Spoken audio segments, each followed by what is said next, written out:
Gracias, buenas tardes. Voy a hacer una presentación lo más sucinta posible. Quizá mis diapositivas se encuentran un poco saturadas, pero no se espanten, por favor. Como pueden observar, el tema de mi presentación es el artista y pintor muralista veracruzano Norberto Martínez Moreno, su biobra, Praxis y Circunstancias, comprendiéndolo como un actor fundamental de la cultura de izquierda mexicana. Pasamos a la siguiente, por favor. Bien, estas son las primeras como claves que hay que comprender. Primero, su periodo vital, de 1922 a 1977, que nace en Rodríguez Clara cuando aún no es un ayuntamiento y que, por ejemplo, estudia aquí en la capital jalapeña, en la primaria y en la Benemérita Normal Veracruzana, y que después se va a la Ciudad de México a hacer estudios de arte plástico. Y es militante del Partido Comunista y además se encuentra involucrado en un movimiento artístico comprometido con el pueblo, para, por y desde el pueblo, que fallece en la Ciudad de México en 1977. Advertirles también que yo no soy historiador del arte, soy historiador cultural, pero eso no me impide abordar estos temas. Pasamos a la siguiente, por favor. Bien, mi trabajo se centra sobre todo en darle forma a dos problemáticas nodales para la comprensión del estudio de Norberto Martínez. Primero, el nivel historiográfico, porque a lo largo de los años ha habido una reiteración de noticias periodísticas y de elementos historiográficos informales, pero que justamente lo que hacen es darnos información reiterada cada vez, entonces parece que el conocimiento sobre él no avanza, ¿no? Entonces siempre hay reiteraciones sobre la misma información, y aquí yo me propongo traer nuevas fuentes gracias también a la disponibilidad digital, y también proponer otras líneas de investigación. En este caso, por ejemplo, la historiografía parte de la historia del arte, naturalmente, pero hay que considerar, por ejemplo, este folleto de los anales del Instituto de Investigaciones Estéticas del UNAM, donde se nos habla de la participación del maestro Martínez en la exposición 23 maestros de la Escuela Nacional de Artes Plásticas en 1960, y ahí el maestro presenta obras como Chapultepec, Tepoztlán y una composición, pero podemos observar que esta nota académica nos muestra ya una generación de pintores y artistas gráficos como Héctor Ayala Guzmán, Celia Calderón de la Barca, Fernando Castro Pacheco, etcétera, algunos más distinguidos, otros menos distinguidos, pero que finalmente conforman un bloque generacional en el cual ya no solamente vamos a estar observando al maestro Martínez desde sus interpretaciones tradicionales. Pasamos a la siguiente, por favor. Después tenemos este aporte del maestro Alberto Beltrán, Pintura y Escultura en Veracruz, 1910-1965, un artículo de La Palabra y el Hombre de 1966, donde se nos hace un recuento de la historia sobre las artes plásticas en Veracruz y se nos presenta también los elementos que componen esta tradición artística y estética en el Estado. También nos habla, por ejemplo, del estudiantismo con Alba de la Canal y Leopoldo Méndez y la revista Horizontes, ¿no? Es un momento en el cual también la Liga de Escritores y Artistas Revolucionarios va a encomendar a Chávez Morado, a Gutiérrez y a Peña un mural para pintar en la Escuela Normal Veracruzana, mural que va a ser desechado, pintado con cal en el periodo de Manuel Centello, cuando viene el avilacamachismo y comienza toda la persecución anticomunista y la Guerra Fría, el macartismo y todo el problema de la censura al arte muralista, ¿no? Y del maestro Martínez nos habla, por ejemplo, de su mural de la Facultad de Derecho, y llama la atención que al mural más importante del maestro Martínez, El Hombre y el Conocimiento, que está en Juárez 55, lo llama Quetzalcóatl, ¿no? Entonces, ahí podemos observar también que cómo nos habla de este mural en mosaico en el Mercado Jáuregui,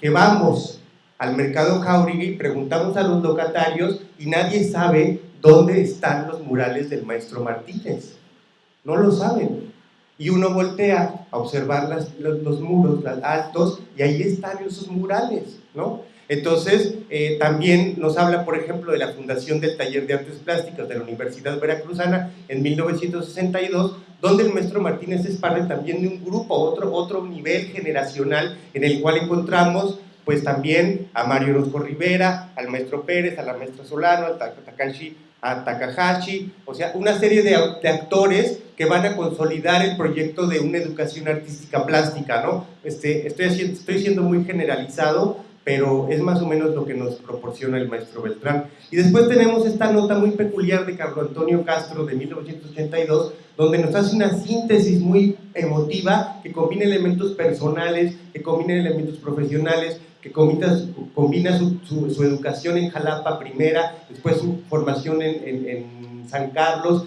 sus elementos, por ejemplo, de cómo empieza a trabajar la actividad muralista en Cuernavaca, y cómo de pronto también se encuentra involucrado con la cátedra de pintura del desnudo, y de pronto también, por ejemplo, nos habla de su familia, ¿no? Que yo quiero agradecer aquí públicamente que gracias a la heredera que está aún con nosotros, que se encuentra aquí con nosotros, gracias a la heredera que me abrió su archivo personal, que me ha facilitado notas, que me ha prestado documentos, yo he podido acercarme y adentrarme un poco en esta vertiente de trabajo, ¿no? Y también, por ejemplo, aquí en la nota del maestro Carlos Antonio, también ya fallecido, pues nos hace una síntesis de estas obras, ¿no? El mural de Cuernavaca, los murales de Jalapa, el mural de Papantla, los murales de Córdoba, o sea, hay una serie de elementos pictóricos que van a representar esta biobra, en el sentido que lo usa François Dos como un elemento que combina la obra y la vida. Pasamos a la siguiente, por favor.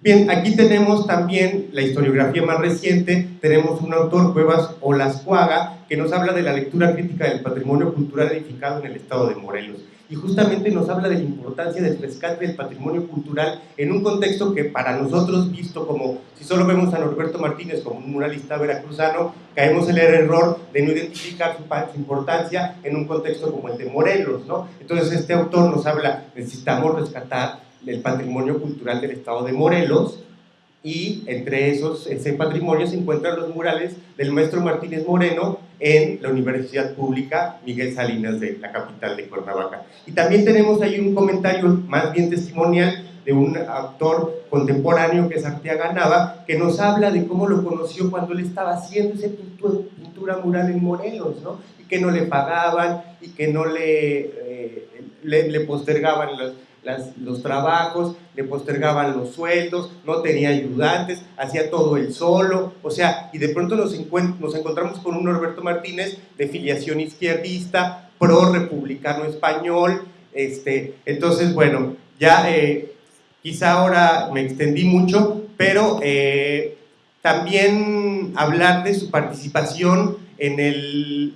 ¿Podemos pasar a la siguiente, por favor? Ahí tenemos dos obras más recientes, una de Blázquez y otra de Peredo. Pasamos a la siguiente, por favor. Bien, aquí solamente observar cómo pertenece esta cultura mexicana de izquierda que viene de la escuela muralista mexicana, con Diego Rivera, con Siqueiros, con Orozco, y luego pasamos a la siguiente, por favor. Que participa en el Frente Nacional de Artes Plásticas. Es muy probable que haya participado en ese frente, donde tenemos una organización de organizaciones en lucha contra el fascismo, ¿no? Y que va a defender la expresión republicana y la expresión mexicana. Después tenemos esta importante exposición de colectiva de pinturas y grabados y dibujos de pintores mexicanos, dirigida por el Ateneo Español, y la exposición conjunta de artes plásticas mexicanos y españoles contra la Bienal Hispanoamericana, organizada por Franco en España. Y aquí tenemos otro conjunto de autores que van a marcar escenario en el cual el maestro Martínez está participando. Pasamos a las siguientes, dos más, por favor.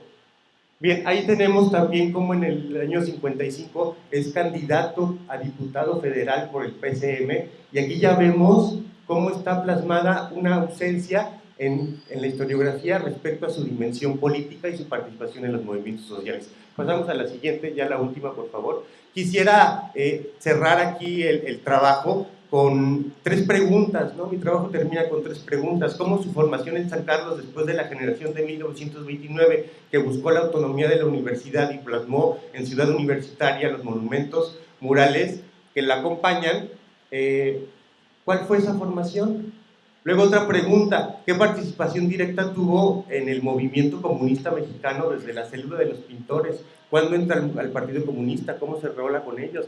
O sea, y luego también el derrotero que sigue después de 1959, porque el maestro Norberto va a la Cuba postrevolucionaria y está en contacto con una Cuba que está cambiando, ¿no?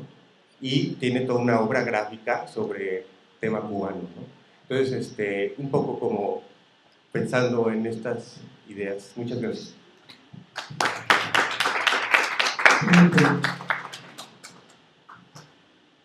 Ahora pasamos al área virtual. Está María Méndez Andrade.